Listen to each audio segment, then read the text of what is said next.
आज का जो हमने ये बहुत ही एक इम्पॉर्टेंट मौजू है, एक इम्पॉर्टेंट चीज़ हमने लोगों को बतानी है, क्योंकि ये जो थर्ड वेव का सिलसिला अब स्टार्ट हो गया, आप सभी लोगों को पता है। यहाँ ज़्यादा जो लोग हैं होम आइसोलेशन में रहेंगे, क्योंकि आप देखिए कि जो भी हमारे पॉजिटिव आ रहे हैं या तो एसिम्टोमेटिक है, उनको कोई सिम्टम ही नहीं है, या माइल्ड सिम्टम्स है। इसलिए आज हमने ये समझा कि अपने ACS साहब श्री विवेक भारद्वाज जी के डायरेक्शंस पे हमने ये लोगों को समझाना है कि आइसोलेशन में क्या क्या करोगे आप। क्योंकि मुझे जो लग रहा है ओवरऑल जो मेडिकल एक्सपर्ट्स कह रहे हैं, ये वेव ज़्यादा माइल्ड जो मॉडरेट होगा या एसिम्टोमेटिक होगा, तो आइसोलेशन पे ज़्यादा ध्यान देना पड़ेगा हमें। बाकी जो मेडिकल ट्रीटमेंट है, चाहे किसी भी लेवल पे है, उस पर हमारे डॉक्टर्स है, मेडिकल टीम्स है, गवर्नमेंट लगी है, ऑक्सीजन है, हर कोई चीज़ है। तो मैं ये आपके साथ इसलिए शेयर करता हूँ, 6M का हमने ख्याल रखना है। Mixing, monitoring, medicine, meals, mindset and activity, movement towards hospital. ये जो एक्सपर्ट्स ने डिवाइस किया है कि अगर कोई घर में रहेगा तो कैसे रहेगा। जो ही कोई पॉजिटिव, चाहे उसको सिम्टम होंगे या नहीं होंगे, तो आइसोलेशन में जाना है। अगर घर में जगह है, वेल वेंटिलेटेड होना चाहिए, आयरी रूम होना चाहिए, अगर वॉशरूम अटैच हो तो वो ज़्यादा अच्छा है। तो यानी कि उनको अपने को आइसोलेट करना है, और ख़ासकर they have to stay away from elderly. घर में कोई बुज़ुर्ग है उससे भी दूर रहना है, किसी को कोमॉर्बिडिटी है उससे दूर रहना है, प्रेग्नेंट कोई लेडी है उससे दूर रहना है, बच्चों से दूर रहना है, सबसे दूर रहना है। उसके बाद आइसोलेशन के बाद जो और एक इम्पॉर्टेंट चीज़ है वो है मॉनिटरिंग। यानी कि अगर एक पॉजिटिव केस निकला, ये अपने आप को कहाँ रखेगा, कैसे रखेगा, क्या करेगा। मॉनिटरिंग में टेम्परेचर आता है, ये देखना है कहीं फीवर तो नहीं है। दिन में 3-4 बारी वो फीवर चेक कर सकता है, उसको वाइटल्स मॉनिटर करने हैं, और कुछ और चीज़ें देखनी है। जो सिम्टम्स, अगर किसी को खांसी नहीं है, खांसी लगे, ज़्यादा परसिस्टेंट कफ होगा या ब्रेथलेसनेस लगे, उस टाइम कंसर्न है। अदरवाइज जब तक ये एसिम्टोमेटिक है, माइल्ड सिम्टम्स है, टेम्परेचर भी उसका अगर हायर लेवल पे होगा ही, लेकिन बहुत ज़्यादा नहीं है और बहुत दिन नहीं रहेगा, उसके लिए वो पैरासिटामोल ले सकता है, मेडिसिन ले सकता है। और हमारे हर एक डिस्ट्रिक्ट लेवल पे, इवन डिविजनल लेवल पे भी कॉल सेंटर से अपने डॉक्टर को कॉल कर सकता है। उसके बाद जो मील्स का है, यानी कि इसमें खाना बहुत ज़रूरी है, अच्छा खाना ज़रूरी है, प्रोटीनिशियस डाइट होना चाहिए, जैसे कि एग है, मीट है, सोया है, सोयाबीन्स खा सकता है, और लो कार्बोहाइड्रेट।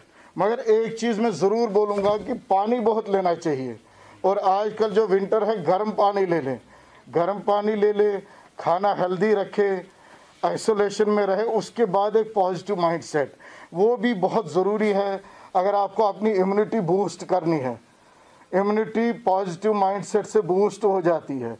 उनको ये कि एक्सरसाइज करे, योगा करे, अपना कोई अपने रिलीजन के हिसाब से अपने तरीके से वर्शिप करे, टाइम उससे उसका टाइम भी निकलेगा, और उनके लिए एक्सरसाइज, ये माइल्ड एक्सरसाइज बहुत ज़रूरी है। कमरे में ही घूमें, कुछ और भी करें, लेकिन एक्टिविटी करें। उसके बाद मूवमेंट टुवर्ड्स हॉस्पिटल, जो बहुत इम्पॉर्टेंट है। हालांकि ये सारी चीज़ें जो है घर में करी जा सकती है। इसको खुद भी एक, ये जो पेशेंट है इसको भी खुद भी एक जो वेल बीइंग आएगी।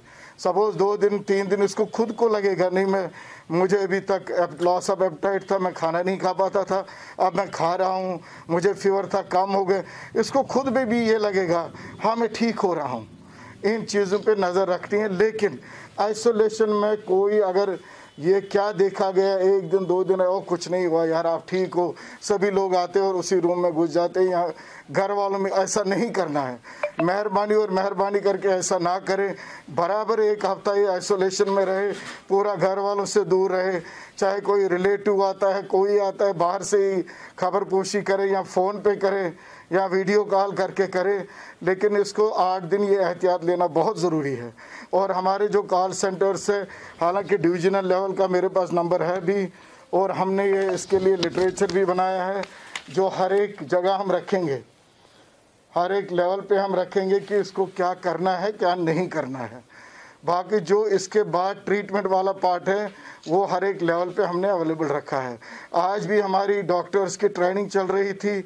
जो लास्ट टाइम एलजी साहब ने कहा था कि आप दूर दराज इलाकों में वो कोविड के बेड्स रखो, ये उनके लिए है जो फार फ्लंग एरियाज़ में या गांव में किसी के पास आइसोलेशन का कोई है नहीं, 10 लोग 20 लोग एक ही मकान में रह रहे हैं, अलग से वॉशरूम नहीं है, अलग से उनका कोई सेपरेट कमरा नहीं है, तो उनके लिए वहाँ भी वो फैसिलिटी रखेगी।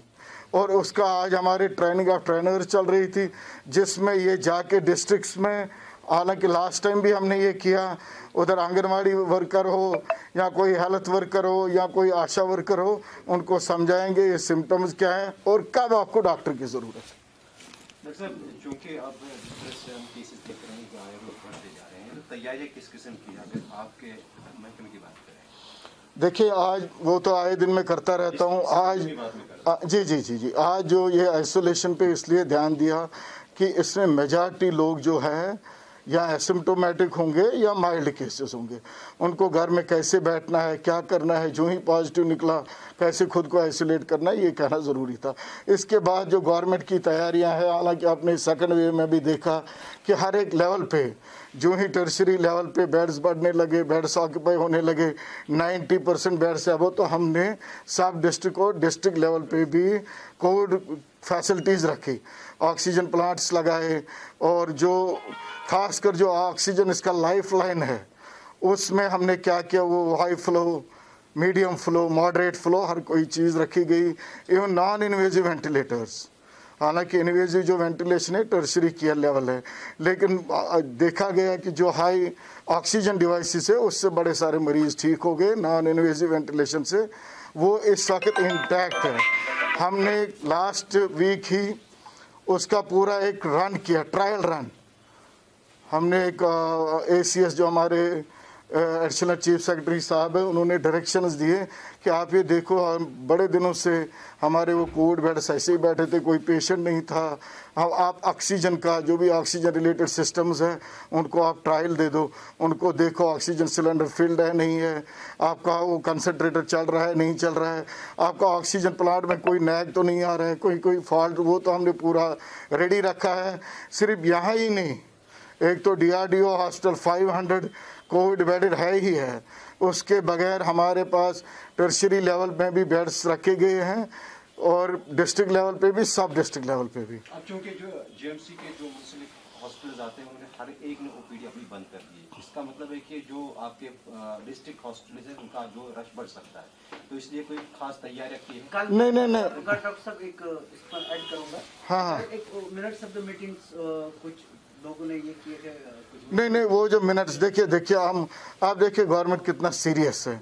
आपको तो खुद को पता है, LG साहब हर हफ्ते मीटिंग लेते हैं, CS साहब हर हफ्ते लेते हैं, और हमारे ACS एडिशनल चीफ सेक्रेटरी साहब हर दिन मीटिंग लेते हैं कि हम ओवरऑल सिचुएशन देखते हैं कि कहाँ क्या कैसे करना है। वो जो मिनट्स निकले थे, मैंने डिविजनल कमिश्नर साहब से भी बात करी, अभी एक मेरा ऑर्डर आ रहा है, अभी जो ये रहेगा OPDs भी चलेंगे, IPDs भी चलेंगे और सर्जरियाँ भी चलेंगी। हमारा कोविड और नॉन कोविड अभी ऐसे ही चलेगा एज़ पर द डायरेक्शन। वो ड्यूकॉम साहब से भी हमने ये बात करी और फिर अपने एडिशनल चीफ सेक्रेटरी साहब से भी, एडवाइज़र साहब से भी बात करी। अभी जो हमें लग रहा है वो हम नेक्स्ट कोई आने वाले टाइम में अगर हमें लगा मोर देन 50% बेड्स हमारे ऑक्यूपाई हो जाएंगे, चाहे वो कोई भी लेवल हो, उसके बाद ही वो डिसीजन लिया जाएगा। वो तो मिनट्स से भी थे, ऑर्डर नहीं था, वो जो कन्फ्यूजन है आज दूर हो जाएगा। लेकिन जो गवर्नमेंट के डायरेक्शंस है, अभी तक आप देखिए DRDO में भी उतने पेशेंट अभी एडमिट नहीं है, डिस्ट्रिक्ट लेवल में भी उतने पेशेंट एडमिट नहीं है, तो हमें खामखा नॉन कोविड जो हम नहीं करेंगे, मुझे लगता है in the interest of public, in the interest of people and in the interest of our own patients, हमने दोनों सिस्टम रखे, कोविड भी नॉन कोविड भी अभी चलेगा, बिल्कुल चलेगा जैसे पहले चलता था। ऑपरेशंस भी होंगे, OPD भी चलेगा, लेकिन दो चीज़ें हमने ज़रूरी रखा एक तो SOPs का वहाँ बहुत स्ट्रिक्टली ध्यान रखा जाएगा और जो भी हॉस्टल के अंदर आएगा उसको रैट टेस्ट के बाद ही अंदर आना होगा। होता है सपोज कोई एल्डरली है, मोर देन 60 है, एसोसिएटेड ये डिजीज़ होंगी, वहाँ हो भी सकती है, उसमें ये है मगर मेजॉरिटी में नहीं होती। 99.9% वैक्सीन इज़ सेफ। मेरा लोगों से यही गुजारिश है, वैक्सीन ले ले। खासकर जो आज का ड्राइव चल रहा है हमारे बच्चों का, देखिए बच्चे जो हमारे बच्चे पहले हमें उनका केयर करना है। बच्चों का जो वैक्सीनेशन चल रही 15 to 17 years age group, less than 18, वो वैक्सीन कराए और ज़रूर कराए।